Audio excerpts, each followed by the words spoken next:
Grand rising, grand arrival, grand return, peace and blessings to the righteous and the repentant alike.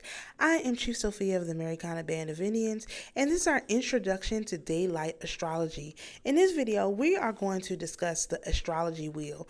I made reference to this in the Rectified tarot spiral, but I wanted to do a separate video where we talk about how to rectify the astrology wheel itself.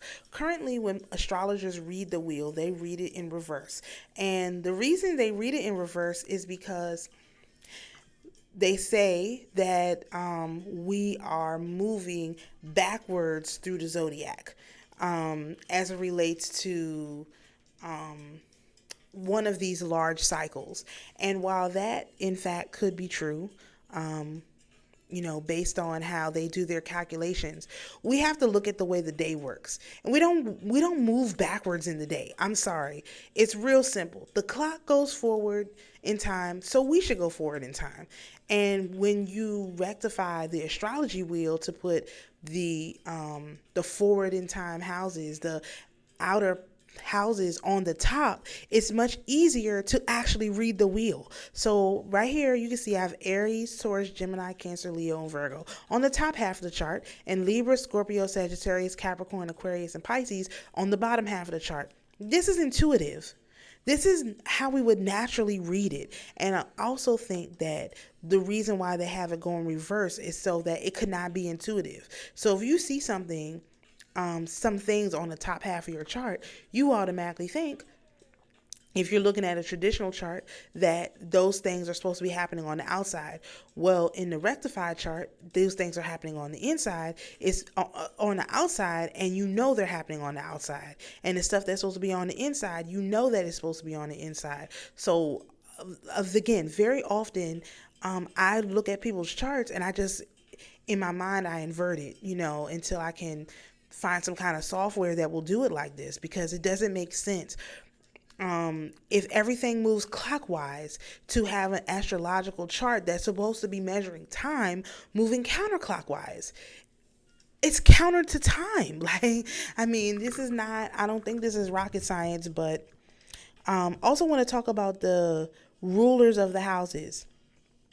This is important because the sun and the moon are the focal points, but the moon comes first. The moon, and then the moon, and then the sun, and then Mercury, and then Venus, and then Mars, and then Jupiter, and then Saturn.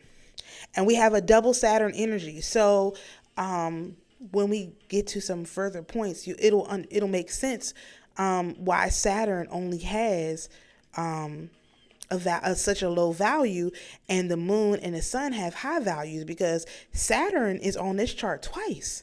So it has a huge slice of energy, and the sun and the moon only have one slice. So they have to be ranked higher in energy value-wise than Saturn, because Saturn has two slices that are together. And if you know anything about how the planets move, especially the sun and Mercury and Venus and Mars, really you don't have more than a 2-sign differential between the sun, Mercury, Venus, and Mars. Mars is the one that can get like 4 signs away, but really that's unusual. It's usually pretty close to the sun. Venus is very close to the sun. Mercury is very close to the sun. Venus only goes into retrograde I think it's once every 2 years. It's not even very often. So most of the time, Venus and Mercury are hovering near the sun. So if you have energy that's in Saturn 1, Capricorn, then 9 times out of 10, or Saturn 2, Aquarius, 9 times out of 10, you're also going to have Mercury close by, and you're going to have Venus close by, typically. Again, there's lots of other things that happen, but Mercury doesn't get more than a sign away. And you can see from the sun, Mercury is 1 sign away in Virgo on one side, and it's next to the sun in Virgo on the one side of Leo, and it's 1 sign away in Gemini on the other side. This is also how the planets basically operate in the sky. So this is like the traditional rulers. So let's look at the new rulers, because this comes up too sometimes, and you need to like understand the flow of the energy. So in this, the new rulers, you have the moon and the sun. Mercury is on each side. Taurus is ruled by Venus, and so is Libra, but the difference comes in when you get into Aries. So Aries is ruled by Mars, but Pluto rules Scorpio, and Pisces is ruled by Neptune, and Sagittarius is still ruled by Jupiter. And then you have Capricorn, which is Saturn, and you have Aquarius, which is Neptune. And so when you're doing calculations with older energy, you have to remember that you got to use the old rulers, because it's not going to translate with these new rulers. Remember, Pluto,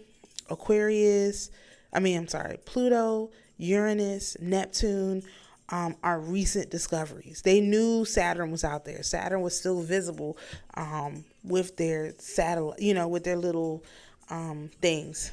I can't remember what they're called. I'm sorry. Telescopes. They could see Saturn. They couldn't see Pluto. You can't see Neptune. You can't see Neptune. You can't see Uranus. You can't see them. So that just makes a difference. And so when you're looking at the traditional rulers, these are the ones that are visible, which is why, again, it makes more sense to.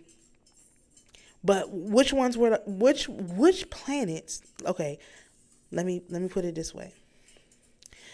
Saturn and Jupiter are pretty far away, right?